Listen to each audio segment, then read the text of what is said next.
কিন্তু পূর্বেই হয়েছিল। আর সেই রূপটা সর্বপ্রথম নারদ মুনি দর্শন করেছিলেন।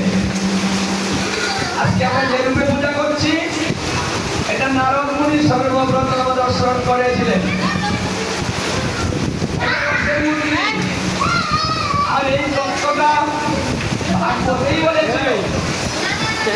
এই জন্য ভাগবত হচ্ছে এমন একটা তত্ত্ব যে তত্ত্বটা জীবের কল্যাণের জন্য উত্তমের কাছে স্বীকার করেছিলেন শ্রীকৃষ্ণ।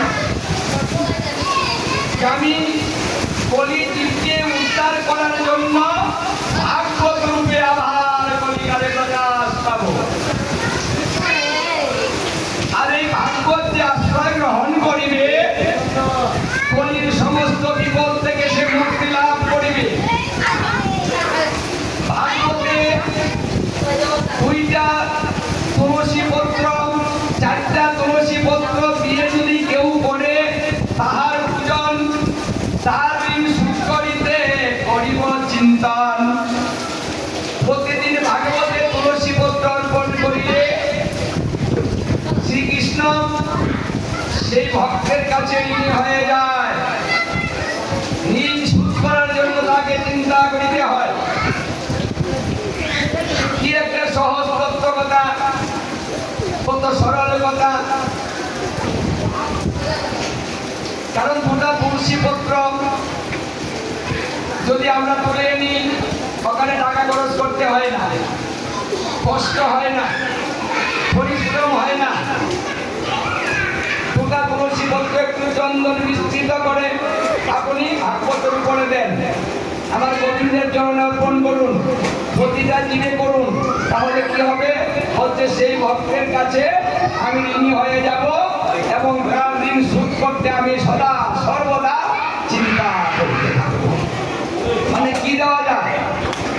ও যে আমাকে তুলসী পত্র অর্পণ করিল, মানে তার বিনিময়ে তাকে আমি কি দিব? তার ঋণটা আমি কি করে শোধ করব? উনি অতি সহজে কলিজীবকে মুক্ত করার জন্য একটা সরল পদ্ধতি বের করলেন। এই ভাগবত যে শ্রবণ করিবে তারও কল্যাণ হবে, যে স্মরণ করিবে তারও কল্যাণ হবে, যে কীর্তন করিবে তারও কল্যাণ হবে। শ্রবণম কীর্তনম শ্রবণম মঙ্গলম, মানে শ্রবণে সমস্ত কিছু লাভ হবে। শ্রবণমে ভগবান লাভং, মানে শ্রবণেই ভগবানকে প্রাপ্ত হওয়া যাবে। একটা সহজ পদ্ধতি।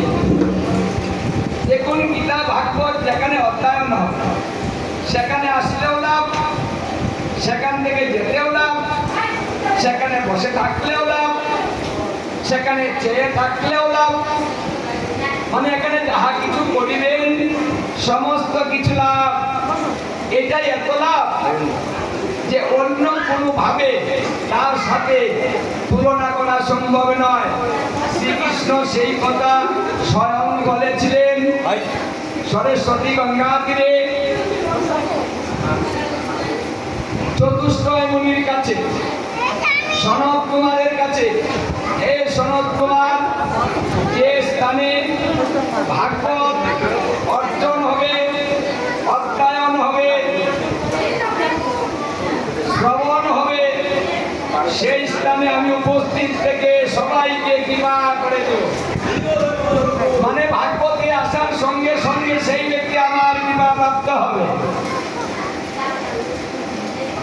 যখন তারা ভাগবতে আসবে তাদের প্রতি পদে পদে একটা করে অশ্বমেধ যজ্ঞ হবে।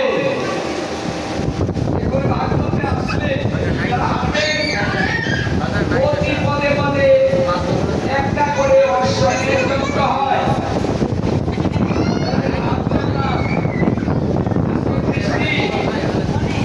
এটার মধ্যে কি রাখা যায়? আসতে পারছেন না, এটা একটা পরীক্ষা। দেখা যায় না, মুখ দেখা যায় না। পরীক্ষা যারা ফেল করেছেন বৃষ্টিতে ভিজার